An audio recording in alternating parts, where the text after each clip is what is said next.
আপনাদেরকে দুধের গাই বলতো এবং বলতো যে যে গরু দুধ দেয় তাদের কিন্তু লাঠি খাওয়া প্রয়োজন।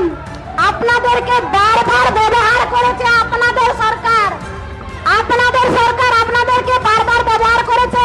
এটা আপনি নিজে মুখে বলেছেন যে বারবার আপনাদেরকে ব্যবহার করা হয়েছে। সিপিএম আপনাদেরকে ব্যবহার করেছে, তৃণমূল আপনাদেরকে ব্যবহার করেছেন এবং সেটা আপনি নিজে মুখে বললেন। বুলডোজারের কথা বললেন এখানে। আপনাদের সরকার যখন চোরাম গুড় বাতাসা কেটে ভাগীরথীতে ভাসিয়ে দেব, সেই তখন তো আপনারা কোথায় ছিলেন আপনারা? তখন তো কেউ বলেননি এই বিধানসভাতে যে না বলবেন না, কেটে ভাগীরথীতে ভাসিয়ে দেব। এখন রয়েছেন একজন আমাদের আগে মন্ত্রী ছিলেন ফিরহাদ হাকিম মহাশয় বলেছিলেন যে দাওয়াতে ইসলাম ধর্ম গ্রহণ করুন। কোথায় ছিল তখন আপনাদের মনুষ্যত্ব? কোথায় ছিল তখন আপনাদের হিন্দু মুসলিম? কেন বলেননি সেই সময়ে কথাগুলো যে আমরা নাকি মুসলিমদেরকে প্রাধান্য দিইনি? তো আজকে এই যে লিস্টটা দেখছেন, নামের লিস্টটা, এখানে কিন্তু 12 জন আপনাদের মুসলিম ভাই বোনেদেরকে বলতে দেওয়ার সুযোগ করে দেওয়া হয়েছে। শুনুন, আঙুল তুলে কথা বলবেন না, শুনুন। এটাই হচ্ছে পশ্চিমবঙ্গ বর্তমানের সরকার। কি বললেন? কেন্দ্র বাজেটে দেখুন, এখানে পশ্চিমবঙ্গে ওনার জন্মস্থান এবং উনি পশ্চিমবঙ্গ বাঁচানোর জন্য লড়াই করেছিলেন। তাই ওনাকে এই সদন থেকে আমি সম্মান জানাবো। আপনি ঠিক করে দেবেন না আমি কোথায় গিয়ে সম্মান জানাবো। আমাদের এখানে একটি দিদিভাই বলছিলেন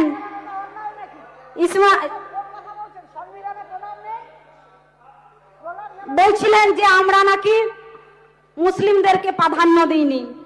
তো আজকে এই যে লিস্টটা দেখছেন, নামের লিস্টটা, এখানে কিন্তু 12 জন আপনাদের মুসলিম ভাই বোনেদেরকে বলতে দেওয়ার সুযোগ করে দেওয়া হয়েছে। শুনুন, আঙুল তুলে কথা বলবেন না, শুনুন। এটাই হচ্ছে পশ্চিমবঙ্গ বর্তমানের সরকার। পশ্চিমবঙ্গের বর্তমানের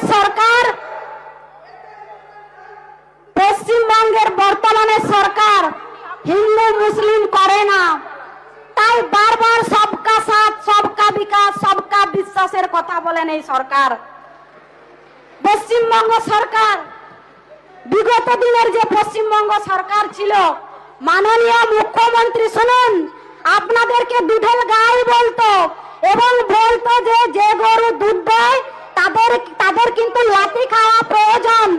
আপনাদেরকে বারবার ব্যবহার করেছে আপনাদের সরকার আপনাদেরকে বারবার ব্যবহার করেছে।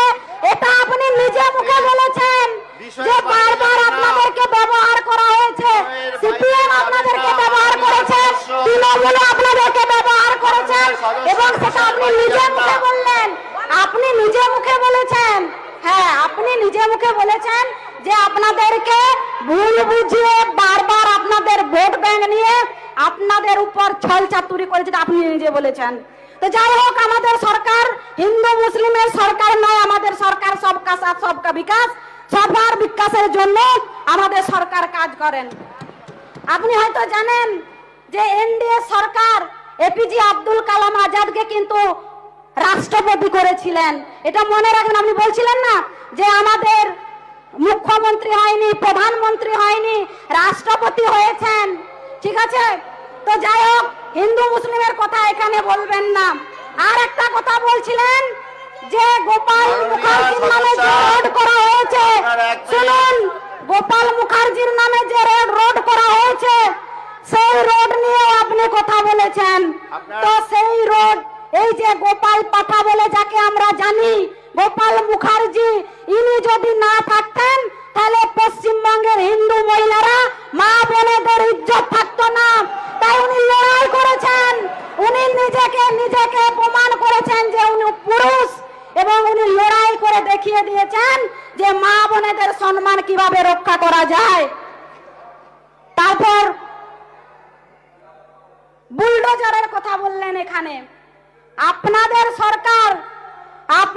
সরকার যখন চোরাম গুড় বাতাসা ভাগীরথীতে ভাসিয়ে দেব, সেই তখন তো আপনারা কোথায় ছিলেন? কোথায় ছিলেন আপনারা? তখন তো কেউ বলেননি এই বিধানসভাতে যে না, বলবেন না, কেটে ভাগীরথীতে ভাসিয়ে দেব। এখন রয়েছেন একজন আমাদের আগে মন্ত্রী ছিলেন ফিরহাদ হাকিম মহাশয় বলেছিলেন যে দাওয়াতে ইসলাম ধর্ম গ্রহণ করুন। কোথায় ছিল তখন আপনাদের মনুষ্যত্ব? কোথায় ছিল তখন আপনাদের হিন্দু মুসলিম? কেন বলেননি সেই সময় এই কথাগুলো? ভেবে চিনতে বলবেন। আবার একজন বলছিলেন ডিম থেরাপির কথা। শুনুন, পশ্চিমবঙ্গের গণতন্ত্র প্রিয় মানুষ, রাষ্ট্রবাদী মানুষ গণতন্ত্রকে সম্মান করে এবং গণতন্ত্রকে রক্ষা করেন। আর তার জন্যই আপনাদের উপরে লাঠি ঝেঁটা না ছুড়ে ডিম থেরাপি করছে, যাতে করে আপনাদের শরীরে আঘাত না হয়। আমাদের সরকার গণতন্ত্র প্রিয় সরকার, তাই এখনো পর্যন্ত আপনারা সুরক্ষিত আছেন। এর আগের দিন আমি বলতাম, মাননীয় অধ্যক্ষ মহাশয়, যদি ভুল কিছু বলে থাকি ক্ষমা করবেন। যেদিন আপনি নির্বাচিত হলেন এবং চেয়ারে বসলেন, সেদিন আমাদের সম্মানীয় মুখ্যমন্ত্রী আমাকে বলতে বারণ করেছিলেন, তাই আমি বলিনি। আজকে বলছি, এই যে আমাদের মা অভয়ার মাকে দেখছেন না, ইনি বসে আছেন, এমনি বসে নেই চুপ করে, কারণ উনি গণতন্ত্র প্রিয় মানুষ। গণতন্ত্রকে উনি হত্যা করতে চান না, উনি আইন নিজের হাতে তুলে নিতে চান না। তাই উনি আজকে গণতন্ত্রের রাস্তাতে হাঁটছেন এবং ওনার মেয়ের উপর যে অত্যাচার হয়েছে সেই অত্যাচারের প্রতিকার চাইছেন এই গণতন্ত্রের মাধ্যমে। উনি যদি ইচ্ছে করতেন না,